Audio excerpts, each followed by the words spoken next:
think there's gonna be more over there. There's gonna be 3 more over there.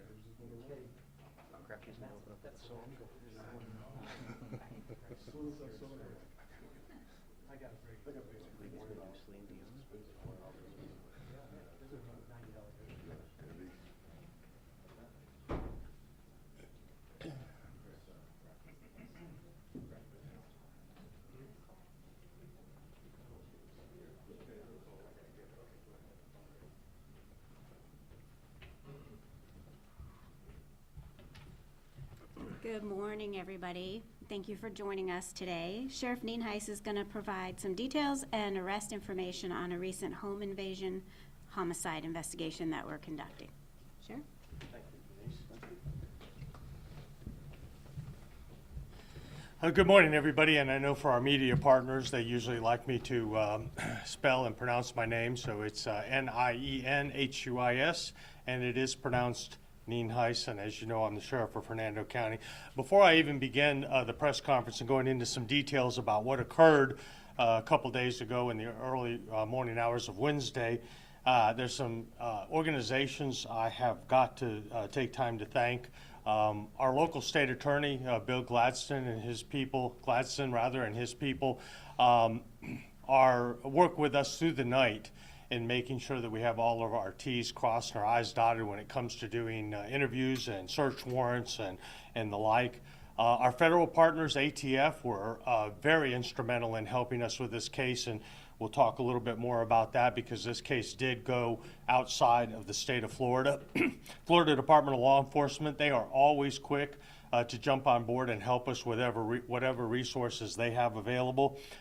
In this case, the Kentucky State Police helped us tremendously with one particular suspect, as well as Louisa, I guess it is, Kentucky Police Department, the U.S. Marshal's Office. They are excellent at tracking people down and helping them get into custody, and we use them frequently, and they are great partners.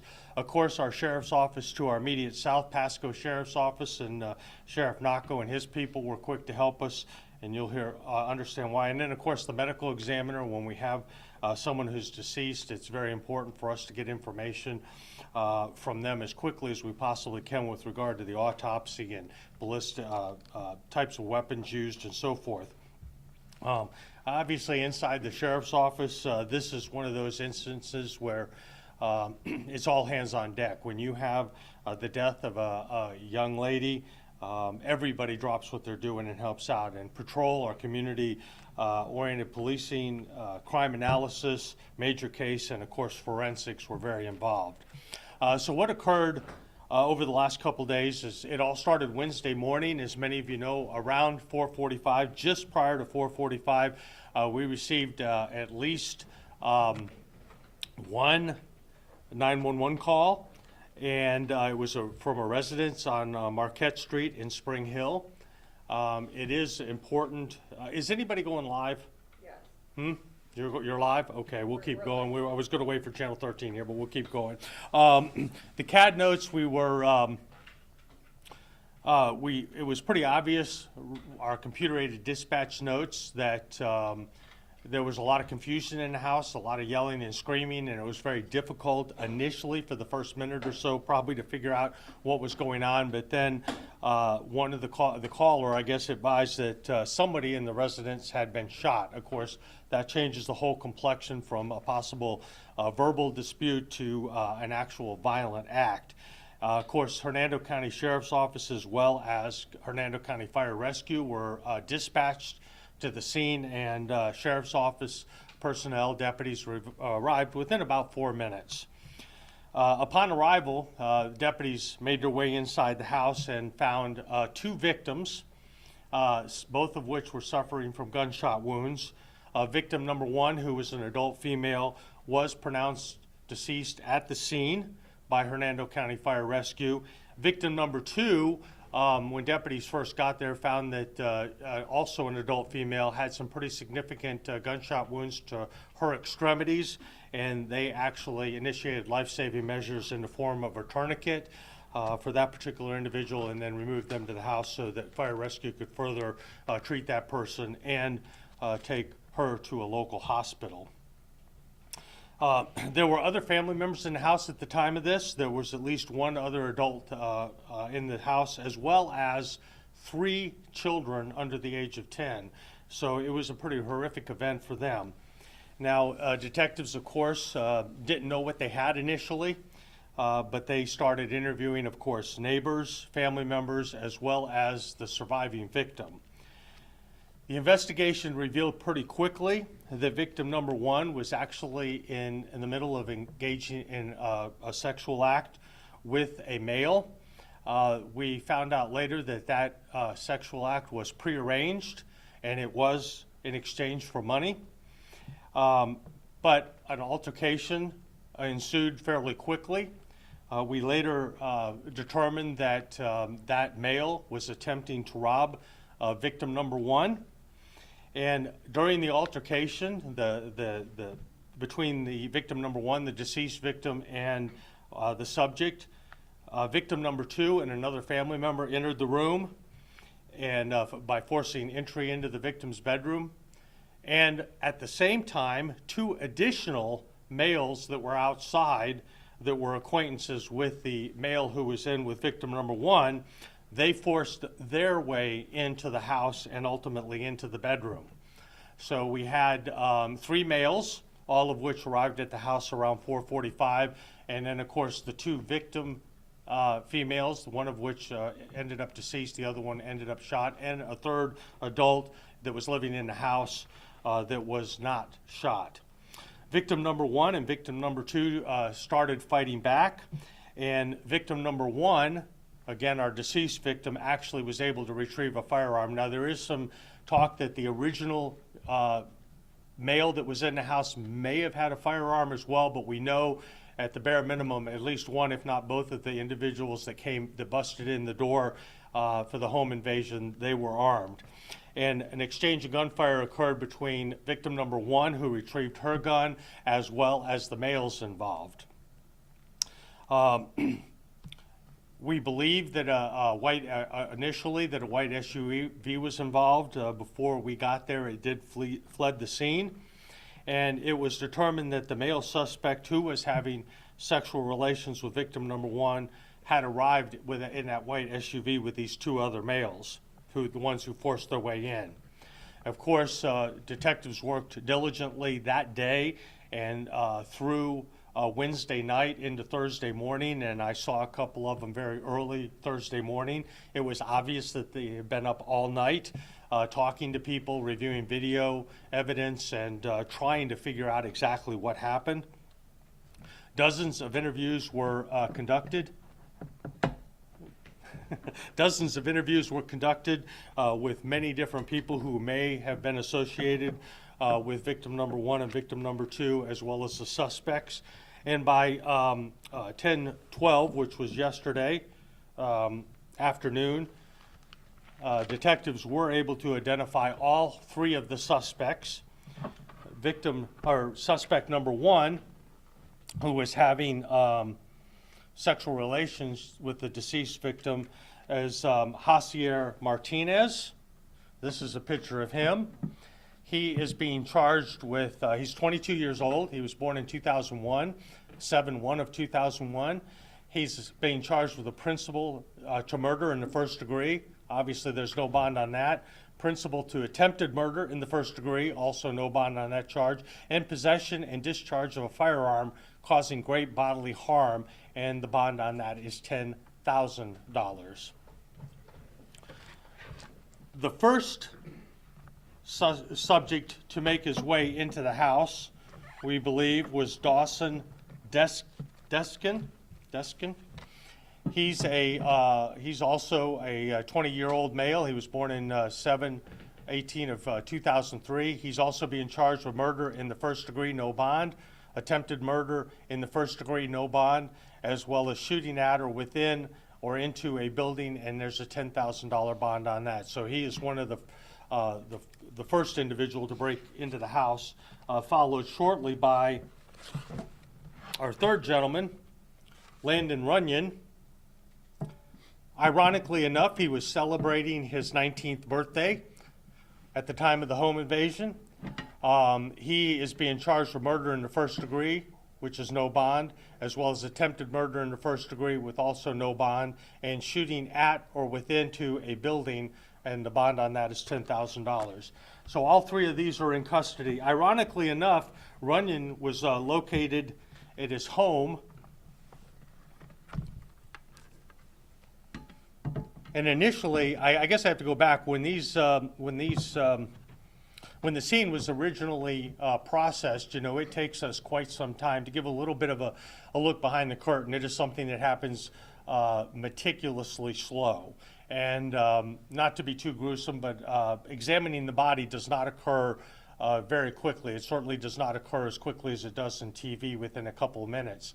But once the body was moved, we did find that that victim did have a gun underneath her, and that's when we first realized that the gunshots were exchanged. So we at that time initially didn't even know that the victim had fired a weapon.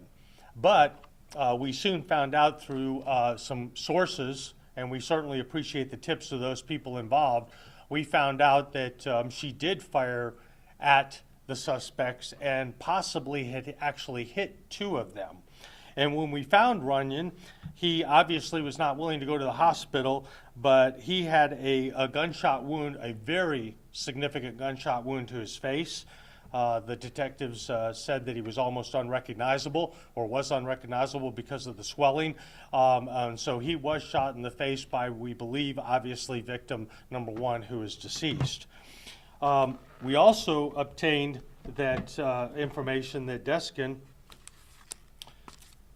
had fled the state and went to a family member's residence in Kentucky. We found out through both some tips that we got, as well as when he was placed under arrest, he had actually been shot in the stomach, obviously a pretty significant wound, and was driven all the way to Kentucky.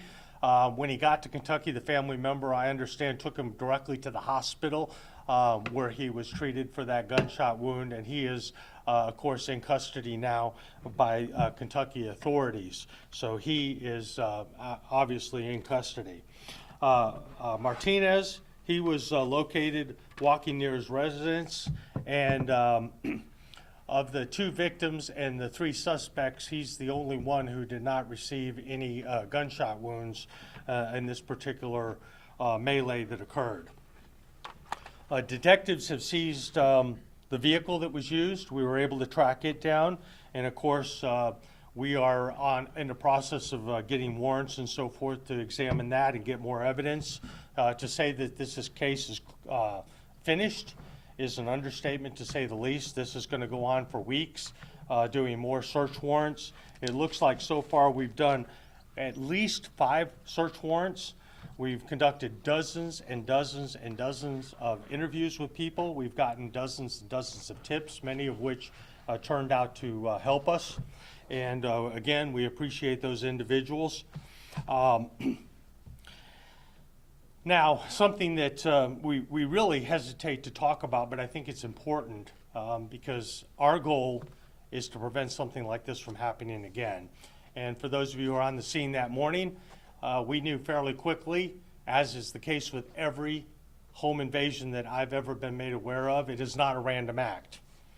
It occurs because that particular residence or that particular business was targeted. And this is certainly not an exception to that. And the last thing we want to do is bring the family any more grief, or do we want to try to blame any victims? But I do think it's important to let you know that at least one of the suspects advised that the reason this particular victim was targeted was because of some social media posts. And we have seen this in the past. We've seen it with drugs, we've seen it with gambling, and now we've seen it with this particular activity where individuals are posting what they think is cool, and they're posting a tremendous amount of money. And here are a couple examples of Facebook posts that were done that may have encouraged these particular suspects to go after this particular victim. So, a couple things that can be gleaned from this, again, going forward, not trying to make things any worse for the victim and the victim's family, But going forward, individuals need to know that what they put on social media can attract criminal activity, particularly when they're involved in a high-risk lifestyle like this, or involved in drugs, or involved in gambling. They are going to attract a criminal element, and it is going to result in violence. Because oftentimes when these occur, and there is no violence, it may not be reported, or at least that's what the suspects hope, is it's not reported to law enforcement. So they believe they can get away without law enforcement tracking them down. Of course, when it ends up in something like this, where 4 out of 5 individuals that were involved, including 2 victims, one of at least was not involved at all in the activity, end up with some pretty significant injuries, it tells the tale that this is not something you want to be involved in. Also, for family members, you know, we have reason to believe that this was a middle-class family. You know, sometimes you need to have that tough love, and just because you don't encourage somebody to be involved in that, you need to make sure that you understand that they could be doing things that might encourage violence within the house, and we certainly don't want that to happen to people that are totally unrelated to that high-risk lifestyle. So again, it's a difficult subject to talk about, and we certainly don't take any pleasure in it, but since one of the suspects specifically said that is why this individual was targeted, we thought it was very important to let the public know not to put stuff like this on your social media site, particularly when you're involved in some sort of high-risk activity. So with that being said, I got to give credit again to these individuals. I don't know how much sleep they've had over the last 48 hours, but I can tell you it has not been a lot because they were going, particularly the first 24 hours, they were going nonstop. And the fact that they were able to get these individuals in custody, as well as get a pretty good idea of what occurred Wednesday morning, is a huge credit. And I say this all the time. I'll put them up against any TV detective for the job they do. It takes them a few hours longer, but they are amazing at what they do. And I'm humbled to be working with them. So I'll answer a couple questions if you have any. Sheriff, were both of the women who were shot residents of that home? Yes, ma'am. Both. She asked if both women that were shot were residents of that home, and the answer is yes. They both lived there. And when we're talking about the high-risk behavior affiliated with this home, are we calling it prostitution, and were there other high-risk behaviors as well? Well, the home was not totally unfamiliar to us, but in this particular case, she was engaging in this activity for money. So this particular incident was revolving around that activity, unfortunately, yes. But as is the case with any high-risk lifestyle, it never happens in silos. It never happens in silos. There's other activities sometimes that's involved in it. Obviously, in this case, violence. And it ended in violence, so. Can you give us any indication of the history that home had with law enforcement prior to this incident? It wasn't overly significant, but I think that there were some complaints, and we had some calls for service there, some of which were allegations of criminal in nature and some of which were not. So I don't want to go into a lot of detail because of the victim and so forth, but yeah. Do you think that the women having access to a gun in their home could have been a reason why the second victim did survive and they fled? I couldn't even begin. What she asked was because of the access to a gun, that may have been the reason the second victim survived. I don't think I would want to go there, and I don't think my detectives even have enough information to make that, whether it was because of that or whether they just wanted to get out of Dodge and that's why she survived. I have no clue, and I don't know if we'll ever really know the answer, but I will tell you, and I think this is important, you kind of brought up a point. It made me remember that a lot goes on in the first couple hours of something like this when we get the call. As you might imagine, we have no clue what happened when we walk up at the door. And our first priority is the injured. The second priority is the neighborhood. And then our third priority is trying to get the people in custody. And so my public information team, one of their first things to do is say, hey, something violent is going on in this neighborhood. Just keep your eyes open. Let us know if you see anything suspicious. Use precautions like lock your doors and things like that, and just be a little bit more vigilant than you otherwise would have. very quickly in this particular case, and as the case with any home invasion, unless we catch them in the act, their primary mission is to get out of there before the cops get there. So probably the safest place in the county was the area surrounding that house immediately after it occurred, especially once you get 20 or 30 deputies there. And of course, we're concerned about the fairly broad area. So although it's scary for the people that are involved, at that point it becomes a lot less scary because we had pretty good indication that they had left in a car. Now, of course, that whole situation changes if we would have got there before they left and we would have caught them inside the house, or if they couldn't have made it to their car and they would have fled on foot, that would have been a whole different situation, but we knew that wasn't the case.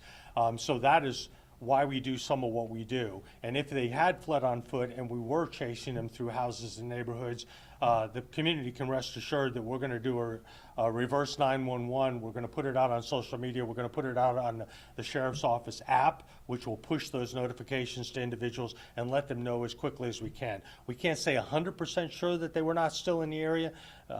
That's why we can't put out an all clear, but we can be relatively sure that they are going to be gone. If they're not there when we get there, they're going to be gone halfway. In this case, I think all of them were from Pasco, correct? All of them had come up from Pasco, where this plan was apparently developed to rip this victim off or rob this victim. So, any other questions? Can you clarify? I just want to make sure I heard correctly. There were children in the house that There were were targeted? 3 How are children they under the related age of to 10. victims? What's that? And how are they related? I don't want to go into a lot of detail for Marcy's Law, but they were residents of the house as well. Can you confirm if the victim was a mother? I can't confirm that That plays off. because that would give too much information, I think. What But I was gonna ask, because you had mentioned that living a high-risk lifestyle comes with consequences. What message do you have just for parents out there that not only are you putting yourself at risk, but also your kids? well, I will tell you, having raised 3 daughters, I can't imagine having a child that is engaged in this high-risk lifestyle and the frustration that brings and the decision-making, none of which are good decisions that a parent has to make. But I think that when you have a child that's involved in a high-risk lifestyle, whether it's drugs or prostitution or gambling or any other activity, and even minor, so-called minor drugs, a lot of that results in violence, and you have to be aware that allowing that to occur, no matter how much you love your child, if you are allowing that to occur in your household, it is very likely that violence is going to come from that particular activity. So you have to make decisions. But again, as a father of 3 daughters, I think,